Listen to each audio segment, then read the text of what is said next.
Nas Magic 2 is now, as we know, the penultimate collaboration between Nas and Hit-Boy, which is quite sad, but, you know, it's been a good run, and I'm very much looking forward to Magic 3 when that drops. Magic 2 is the sequel to the original Magic album, which is a very enjoyable, good Nas project, very solid, minimal features are used well, and Hit-Boy's production is good.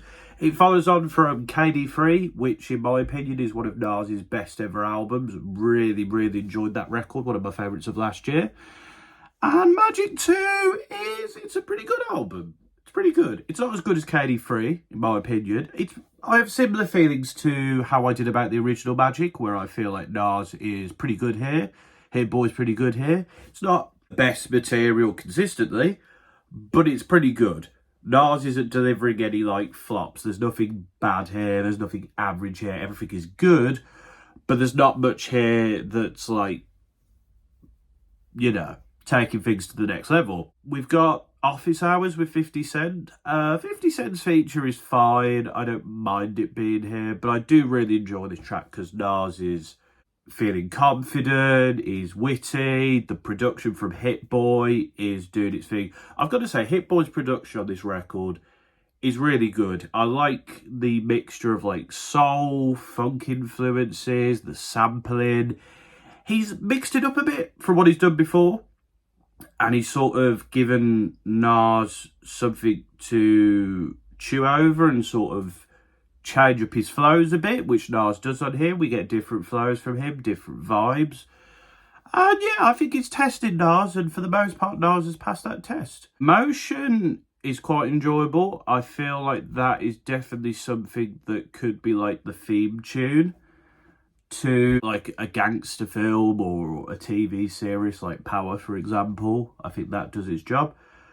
But for me, the real good stuff comes from Erwin Magic Johnson onwards towards the end. I think we get the best Nas here, we get the best Hit-Boy production here, we get good content, the real meat and potatoes of things. Yeah, it's great. I mean, we get sort of wavy production, we get good use of like synthetic keyboard and like strings. I think the production on these 4 tracks is just gets the chef's kiss from me. What this all really means, I think, is very good. I think we get Nas sort of reflecting on stuff and is going back into sort of the impact he's had on hip-hop. Slow It Down, I like it, sort of a commentary on how, you know, people are trying to get that hit, they're trying to make a name for themselves, and Nas is saying, you know, just slow it down. If you're not on my level, if you can't make that great hip-hop, just slow it down. And I'm not someone who's a big on narcissism, but I think Nas has that sort of respect where he can say to people, look, like, take advice from me, one of the greatest rappers ever, the greatest in my opinion. Just slow it down, take your time, you'll get there in the end. Pistols on the album cover, I think, is a decent close to the record. I think it does its job. I think the production's good here. And Nas is again sort of reflected on things. And then, of course, we get One Bite, One Gun, which isn't technically a bonus track, but it probably is. I don't know.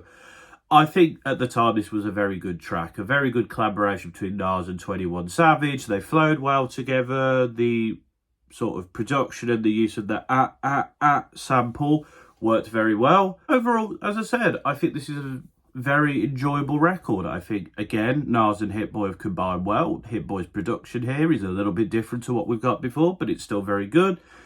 Nas, while on some tracks played it cool, not necessarily played it safe, but it's, you know, it's not pushing the boundaries.